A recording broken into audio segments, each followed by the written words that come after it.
Salam, hər vaxtınız xeyir olsun əziz və dəyərli müəllimlər. Bugün kitabımız haqqında sizə ətraflı məlumat vermək istəyirəm. Kitabımızda hansı mövzular var, çərçivəmizdə hansı mövzular öz əksini tapır. Deməli, kitabımız 621 səhifədən ibarətdir. Kitabımız tam şəkildə son çərçivəni qarşılayır. Son əlavə olunan mövzuların hər biri və testləri ilə burada öz əksini tapıb. Deməli, və təbii ki, artıqlaması ilə mövzuları salmışıq. Baxa bilərsiniz, məsələn, müəyyən bir qismini göstərmək istəyirəm, mövzular necə yazılıb. Məsələn, məktəbə qədər yaşlı uşaqların nitq inkişafının metodikası, təxmini bu səhifəni açdım. Görürsünüz, hər biri tək-tək açar sözlərlə qeyd olunub, başlıqlar seçilib. Çox rahatlıqla bu kitabı öyrənə bilərsiniz, mənimsəyə bilərsiniz. Heç bir tərəfi, qəliz tərəfi yoxdur. Söz yığınından ibarət deyil. Nələri bilməlisinizsə, imtahanda nələr düşəcək, hər biri məhz imtahan tiplidir. Həm imtahan tipli testlərimiz, həm də mövzularımız çox geniş formada tək-tək verilib. Məsələn, uşağın həyatının 2-3 il dönəmində hansı belə deyək bacarıqlar formalaşır, sensor mədəniyyətdən gedir söhbət. Sensor mədəniyyət, sensor etalon, hər birini tək-tək vermişik. Forma etalonu, rəng etalonu, kəmiyyət etalonu, taktil, eşitmə qavrayışının inkişafı, mövzumuzun testi, situasiyalı testlər hər biri təbii ki, öz əksini tapır. Testlər haqqında, deməli, mövzular haqqında danışaq keçək. Deməli, mövzular, mündəricat hissəmiz. Mündəricat hissəmizin müsahibə materiallarını sonda vermişik və müsahibədə hansı materiallar öz əksini tapıb, bunları yazmamışam. Deməli, məktəbə qədər təhsilin məqsədi, vəzifəsi, məzmunundan tutmuş, inteqrasiya, məşğələlərin miqdarı, STEAM, SMART, VAKO modelləri, hansı ki, bu modellər məktəbə qədər təhsildə çox öz əksini tapır. Oyunların açıq havada təşkili, metodikası son mövzularımızdır, bilirsiniz ki, hər biri öz əksini tapıb. İnklüziv təhsil, müəllimin peşə bacarığını vermişəm, etik davranış qaydalarını vermişik, pedaqoji etik qaydalar, Vygotsky, Jean Piaget, Friedrich Froebel, Howard Gardner vermişik, Montessori, Regia Emilia, Waldorf modellərini vermişik.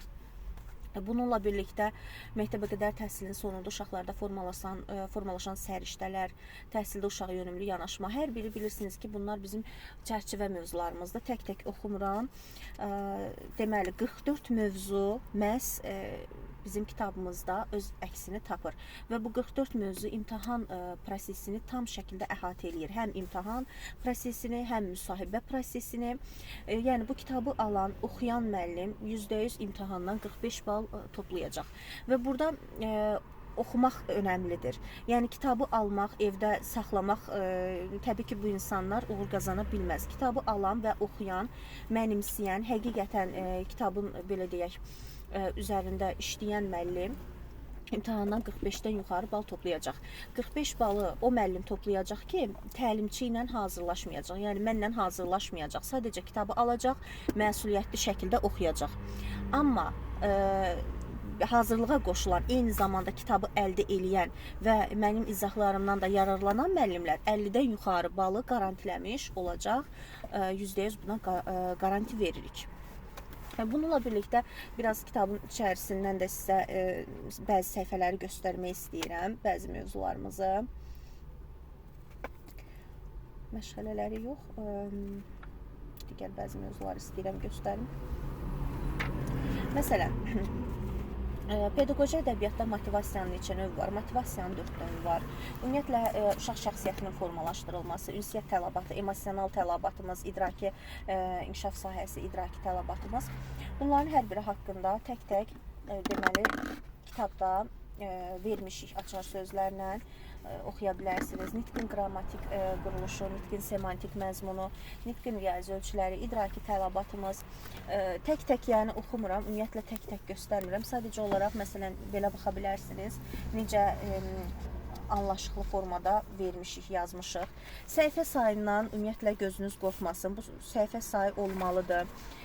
Həqiqətən imtahana hazırlaşan, imtahandan yüksək nəticə əldə edən müəllim təbii ki, bu qədər vəsaiti mənimsəməlidir. Yəni, 200 səhifəlik, 300 səhifəlik kitablara aldanmayın. O kitabın içindən siz nə öyrənə bilərsiniz, orada nə baxa bilərsiniz, nə oxuya bilərsiniz, əhatə eləmir. imtahan sistemini. Ona görə də əhatəli bir vəsait əldə eləyin. Ümumiyyətlə, məktəbəqədər kurikulumda belə bir kitab yoxdur. %100 bunun garantisini verirəm sizə.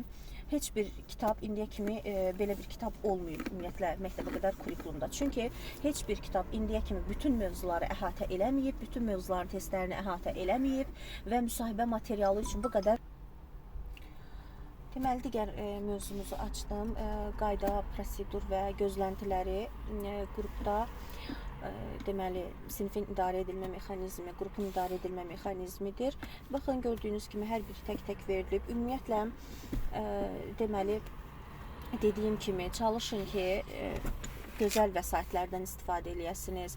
Əhatəli şəkildə imtahan sistemini əhatə eləyən, sizə belə deyim, gözləntinizi sizə verən, tələbatınızı ödəyən vəsaitlərdən istifadə eləyəsiniz. Məhz bizim kitabımız belə bir vəsaitdir ki, sizin burada əldə etməyəcəyiniz, oxuya bilməyəcəyiniz hansısa bir mövzu qala bilmir. Ümumiyyətlə imtahan sistemini də tam əhatə eləmiş olur. Eyni zamanda sizin müsahibə mərhələnizdə. Müsahibədə də çox gözəl ümumiyyətlə uğur əldə eləmiş olacaqsınız. Deməli, gördüyünüz kimi müəllimlər, göstərmək istəyirəm, tək-tək bu üstdən çək.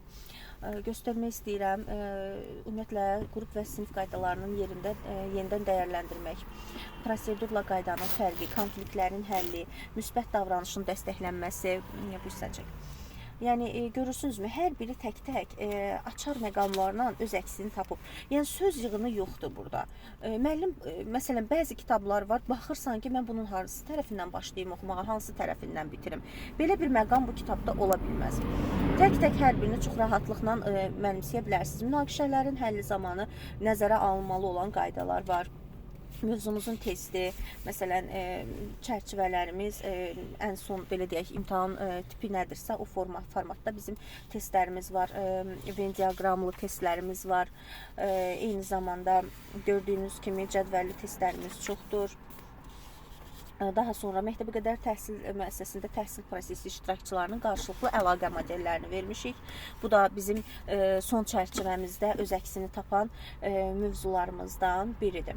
Dediyim kimi, kitabımız çərçivəmizi tam şəkildə əhatə eləyir. Kitabımız son belə deyək, çərçivəni qarşılayır. Kitabımız hər tərəfli 4 dörtlük bir kitabdır. Bütün vəsaitləri, bütün materialları bu kitabdan çox rahatlıqla öyrənə bilərsiniz. Müəllimsiz də hazırlaşa bilərsiniz, əgər oxuma, qavrama qabiliyyətiniz yaxşıdırsa. Dediyim kimi, yəni kitabımız deyərdim ki, cari ilin, əvvəlki illərində, cari ilində ən gözəl vəsaitidir. Qeyd edim ki, əlimizdə çox az sayda kitab qalıb. Ümumiyyətlə, mən kitabın artıq çapdan çıxdığını paylaşan andan etibarən kitablarımız hər biri satıldı. Və müəllimlər artıq növbəli şəkildə hər kəsin də göndərişini eləyirəm. Buradan da onu deyim ki, müəllimlər, məsələn, kitab göndərişi növbəli bir prosesdir. Bunu gözləməlisiniz. Bəli, siz ödəniş eləyirsiniz, kitabınızı alırsınız, mən sizin kitabınızı saxlayıram. Amma göndərişlərimiz növbəli şəkildədir. Məsələn, deyək ki, misal göstərirəm, ayın 5-i kitab alan müəllim daha tez göndəriş olacaq. Nəinki ayın 7-si kitab alan. Bu növbəni gözləməlisiniz siz. Və bayram ərəfəsinə düşdüyünə görə də poçta bağlı oldu təbii ki. Bu müddəti də nəzərə alın. Buna görə əlinizə kitab biraz gec gəlib çatır. Göndəriş etdiyim müəllimlərə aiddir bu. Və bu məqamı nəzərə alın. Göndərişlərimiz hər biri növbəlidir. Poçla və kuryerlə deməli metrolara göndərişlərimiz olur. Bəzi müəllimlərlə də özüm görüşüb kitabı şəxsən vermişəm. Sağ olun müəllimlər, hələlik və onu da sonda qeyd etmək istəyirəm ki, artıq sabahdan etibarən Mart qrupuna start verilir. Mart qrupu ilə dərslərimiz başlayacaq. Həm kitabı alan müəllimlərimiz Mart qrupuna qoşula bilər, çox sistematik bir şəkildə dərslərdən yararlana və imtahandan yüksək nəticə əldə edə bilərsiniz. Eyni zamanda kitabı vəsaiti almayan müəllimlərimiz də Mart qrupuna qoşula bilər ki, hansı ki, yüksək nəticəniz sizin garantilidir. Dərslərimiz axşam saatlarında keçirilir və sabahdan etibarən Mart qrupu ilə başlayırıq.